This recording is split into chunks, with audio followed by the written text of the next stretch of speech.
അമ്പലങ്ങളിലേക്കൊക്കെ പോകുമ്പോൾ സെറ്റും കൊണ്ടും സെറ്റ് സാരിയൊക്കെ എടുത്തിട്ട് ട്രഡീഷണലായിട്ട് പോകുമ്പോൾ ഭയങ്കര ഒരു ഫീലാണല്ലേ. ഞാൻ കുറേ നാളായിട്ട് ഇപ്പോൾ ഗുരുവായൂർക്ക് പോകുമ്പോൾ കൂടുതലും ചുരിദാറിലാണ് പോകാറ്. വേറെ ഒന്നുമല്ല, സമയം ലഭിക്കാമെന്ന് വെച്ചിട്ടാണ്. എനിക്കിഷ്ടം ട്രഡീഷണൽ തന്നെയാണ്. പക്ഷേ ഇപ്രാവശ്യം പോകുമ്പോൾ ഞാനത് സെറ്റ് സാരിയിലോട്ട് മാറ്റിയിട്ടുണ്ട്. എനിക്ക് എന്തിൻ്റെ കേടായിരുന്നു എന്ന് ഞാൻ മനസ്സിൽ കുറേ വട്ടം ചിന്തിച്ചു. എന്താ ഇപ്പോൾ എല്ലാവരും കണ്ടുകൊണ്ടിരിക്കുന്നുണ്ടാവില്ലേ ഗുരുവായൂരത്തെ ഭജൻസിൻ്റെ തിരക്ക്. അതെന്നെ സംഭവം. ഞാൻ ഇത്രയൊന്നും തിരക്ക് പ്രതീക്ഷിച്ചിട്ടുണ്ടായിരുന്നില്ല കേട്ടോ. കുറേ നാളായിട്ട് ഇവരെ പാട്ടുകളൊക്കെ കേൾക്കുമ്പോൾ കാണുന്ന നല്ല ആഗ്രഹം ഉണ്ടായിരുന്നു. ഞാൻ തന്നെ കുറേ റീൽസ് ഷെയർ ചെയ്തിട്ടൊക്കെ ഉണ്ടായിരുന്നു കേട്ടോ. പക്ഷേ ഞാനും അതിലൊരു ഭാഗമായി എന്ന് പറഞ്ഞപ്പോൾ എനിക്ക് ഭയങ്കര ബുദ്ധിമുട്ടുണ്ടായിരുന്നു. എന്തിന് ഷെയർ ചെയ്ത് നാട്ടുകാർ കൂട്ടുന്ന പരിപാടിയില്ലേ, എല്ലാവരും ഇതുപോലെ കാണണമെന്ന് വെച്ച് വന്നത് തന്നെയായിരിക്കും.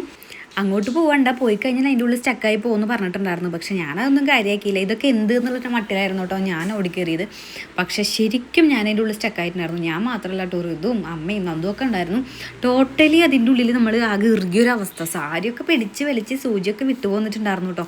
പുറത്തിറങ്ങിയിട്ട് പിന്നെ ഞാനത് കുത്തിയിട്ടുണ്ടായിരുന്നത്.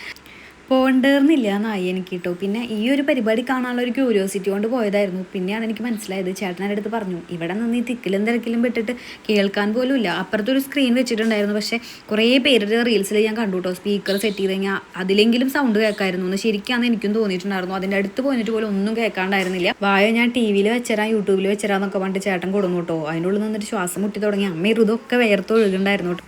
യോഗൽ അമ്മിണി എന്ന് പറഞ്ഞാൽ ആ വിഷമം തീർക്കാനായിട്ട് കുറച്ച് ഫോട്ടോസും കൂടെ എടുത്ത് ഞങ്ങൾ ഇങ്ങോട്ട് മെല്ലെ പോന്നു കേട്ടോ.